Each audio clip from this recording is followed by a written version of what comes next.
আমি সকলোৱে জানো যে হিন্দু ধৰ্মত তুলসী গছজোপাৰ যথেষ্ট মান্যতা আছে আৰু পুৰাতন কালৰে পৰাই এই গছজোপাক দেৱী হিচাপে গণ্য কৰি অহা হৈছে আৰু পূজা অৰ্চনাৰো কৰি অহা হৈছে। আৰু আমাৰ হিন্দু ধৰ্মত এই বুলি বিশ্বাস কৰা হয় যে তুলসী গছজোপা সদায় চোতালৰ আগত ৰুব লাগে আৰু তাৰ চাৰিওকাষটো চফা কৰি ৰাখিব লাগে আৰু ৰাতিপুৱা তাত পানী দিব লাগে আৰু গধূলি বন্তি বা ধূপ লগাব লাগে। এই ধৰণৰ এটা পৰম্পৰা অতীতৰ পৰা চলি আহিছে। অৰ্থাৎ ইয়াৰ পৰা আমি বুজিছোঁ যে এই গছজোপা যথেষ্ট গুৰুত্ব দিয়া হয়। এই গছজোপাৰ প্ৰতি মানুহৰ যিটো আকৰ্ষণ হয় সেইটো আন গছৰ তুলনাত অলপ বেলেগ হয়।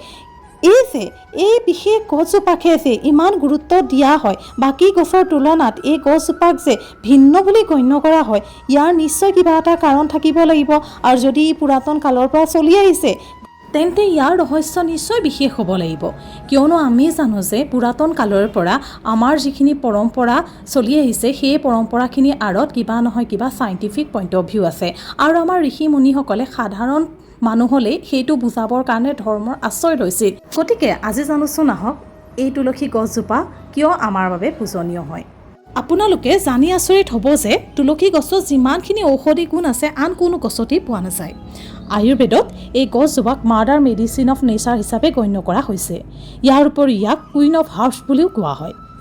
এনেইতো তুলসী বহু প্ৰকাৰৰ আছে, কিন্তু আমাৰ ভাৰতত বিশেষকৈ 3 প্ৰকাৰৰ তুলসী বেছিকৈ পোৱা যায়। সেয়া হৈছে ৰাম তুলসী, যাক আমি শ্ৰী তুলসী বুলিও কওঁ। আনবিধ হৈছে কলীয়া তুলসী, যাক আমি কৃষ্ণ তুলসী বুলিও কওঁ। আৰু তৃতীয়বিধ তুলসী হৈছে বন তুলসী। সৰ্বপ্ৰথমে তুলসী হৈছে এনেকুৱা এজোপা গছ হয় যি দিন আৰু ৰাতি দুয়ো সময়তে অক্সিজেন এৰে।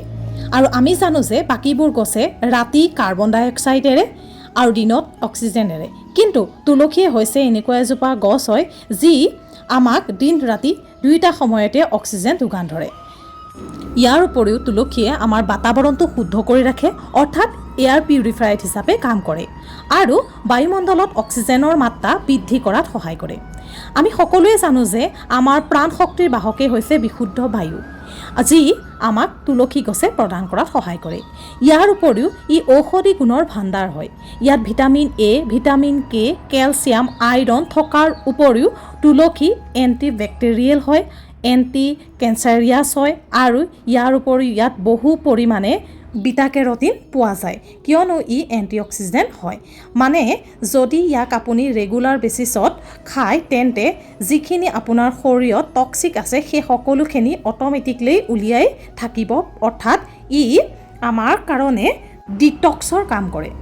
ইয়াৰ উপৰিও তুলসীক মেণ্টেল ষ্ট্ৰেছ, ডিপ্ৰেশ্যন আৰু পেটৰ যিকোনো সমস্যা, অৰ্থাৎ হজম নোহোৱাৰ পৰা আৰম্ভ কৰি যিকোনো পেটৰ সমস্যাৰ ঔষধ হিচাপে ইয়াক ব্যৱহাৰ কৰা হয়। যদি ইয়াক ৰেগুলাৰ বেচিছত এখিলাকেও হ'লেও খোৱা হয় তেতিয়াহ'লে মেণ্টেল ষ্ট্ৰেছ অৰ্থাৎ টোপনি নহাৰ যিটো সমস্যা সেইখিনি সমস্যা ৰোধ কৰাত ই সহায় কৰে। ইয়াৰ উপৰিও ইয়াক আমি কাহ, কফ, টিবি আদি ৰোগৰ ঔষধ হিচাপেও ব্যৱহাৰ কৰা হয়। সেইটো আমি সকলোৱে যিহেতু জানোৱেই, আমি ব্যৱহাৰ কৰি আহিছোঁ। ইয়াৰ উপৰিও ছুগাৰ, কলেষ্ট্ৰল লেভেল আৰু স্কিনৰ বিভিন্ন সমস্যাৰ ক্ষেত্ৰত ইয়াক ব্যৱহাৰ কৰা হয় আৰু ই ইমিউনিটি বুষ্টাৰ হিচাপেও কাম কৰে। গতিকে দেখা পালেনে বাৰু, ইয়াত ইমানখিনি গুণ আছে এনেধৰণে, যিখিনি গুণ এজোপা গছতে পোৱাটো সম্ভৱপৰেই নহয়।